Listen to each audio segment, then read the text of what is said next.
No je to tak, že prostě už mi to nedalo, podali jsme žalobu na určení spoluautorství. Jo. Že jsem vlastníkem autorských práv, to je jasně už z rozhodnutí soudu, že jo, pač jako manžel jsem to zdědil. Jenže já jsem spoluautor. Jo. Nikdo o tom nikdy nepochyboval, až najednou pan Červencl, který tady v životě nebyl v ateliéru, vůbec ho neznám, nic jsem mu neudělal, najednou přestal mě uznávat, vůbec. Takže se mnou o něčem, o změnách nikdy nejednal. No je to zcela evidentní porušení autorského zákona. No tak jsem o tom, my jsme se s ním přeci dohadovali, on tam změnil tu desku informační, no tak to už přes právníky jsem s ním dohadoval. To neuznal vůbec, to jsme se dohodali rok, vůbec nic toho nebylo. No tak konečně jsem se dostal k právničce, která dělá autorská práva, je odborník. No tak jsme to vypracovali. Poněvadž nikdo o tom nepochyboval, že jsem spoluautorem. A najednou, proč on najednou pochybuje, nevím. Samozřejmě já vím, o co jde. Jde o pomluvy z jedné strany, kterým on uvěřil. A udělal tu změnu té desky. A teď jako pan velký papaláš si nemůže dovolit, aby tu desku, kterou tam dal novou za 100 000, o který se mnou vůbec nemluvil, najednou ji tam dal, taky nemůže dát pryč, aby nevypadal nějak divně. Tak z té své hrdosti prostě mě prostě napad, tady mě vynadal, tak víte, ono je to trapný, někdo mi bude považovat za ješitnýho, ale to vůbec není pravda, mně je to jedno. Já po odezdání toho díla jsem do Lidic už na ty slávy tam nechodil, dostával jsem pozvánky, vstupenky i s pohoštěním, takový ty čestný, všechno parkování, já nevím. Jsem nejezdil, radši jsem tam šel na podzim, když tam nikdo nebyl. Aby se člověk zamyslel nad osudem těch dětí a taky nad osudem mý Marie, že jo. Pač to byl tragický osud úplně.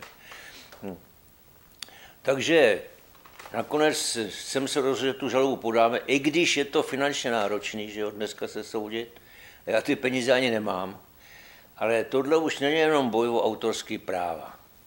To je boj malého člověka, jo, nevolníka vůči feudálovi. Protože oni dneska, ty chlapy nahoře, co si myslí, že dostali funkci, takže můžou dole kde koho sprdnout jen tak. To by nebyla žádná demokracie. Proto my tady dole, ty chudáci, musíme bojovat. Je to strašně zoufalý, protože já jsem musel sehnat hromady materiálu, jo, všech možných, ačkoliv všem to bylo vždycky jasný. Ale k soudu je to potřeba. Tak všechny doklady, že jsme dělali spolu věčně, všechny zakázky, jsme měli zakázky, které byly veřejný, že jo. Ten na to nemám žádný prohlášení notářky, že jsem spoluautor, pač. To nebyla objednávka na tohle dílo. To jsme dělali bez nároku na honorář, prostě jsme začali dělat, pač to byla její idea. Já jsem řekl, to je dobrá idea, ti pomůžu.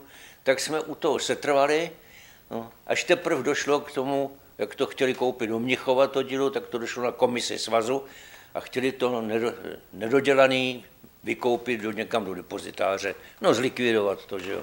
Teprve tak to došlo na svazovou komisi, no tak tam teprve je určeno, že jsem spoluautorem. No ale pan Červencl to neuznává, ačkoliv sám právník neuznává vůbec zákony téhle země. To je teda opravdu ale ostudný.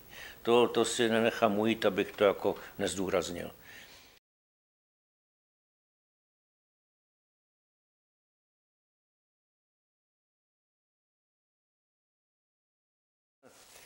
Tam jsem s nima byl velice zadobře, že až do té doby, než prostě mě úplně vynechali, když celou tu Marijinu expozici dali na výstavu do Lidic. No to jako já jsem s tím nesouhlasil. Poněvadž spolupracovat s někým, kdo mě prostě vynadal za 25 let práce a daru ještě k tomu, který se daroval do Lidic, který byl kdysi v nějakém jiném podniku, no tak to jsem považoval prostě, jak jsem říkal, tam mu nic nepůjčíme, mimo to ta výstava, co dělali k výročí. To byla kšeftovní záležitost. Oni na to dostali peníze, myslím, že jsem o tom už nějak mluvil, dostali peníze, poněvadž to byla výstava nějak od října nebo od listopadu do března. To do Lidic nikdo nechodí, tam je prázdno. Taky za celý týden tam přišli třeba jenom 2 lidi. To byla výstava k ničemu, to nemělo cenu vůbec.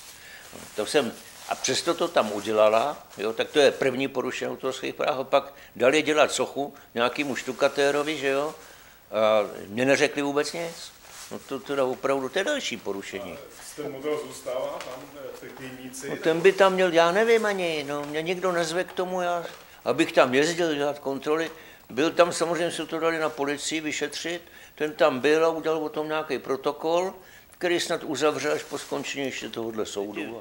To tehdy mě volali, myslím, že o tom jsem mluvil. Dokonce tady byl fotograf a to, ale neuveřejnili nic. A teď mě volal teprve teď zase, jestli se soudím o nějakých 100 000, já mám o 100 000 se vůbec nesoudím, víte. Když jsem mohl dělat 25 let jedno dílo, daroval ho do lidí v hodnotě 17 milionů, tak jsem mohl soudit o 100 000, že jo. To je jenom o určení toho autorství a o porušení autorských práv. Ještě k tomu, že když je ředitel právník a nectí ty práva, no tak kde to jsme? To je skandální.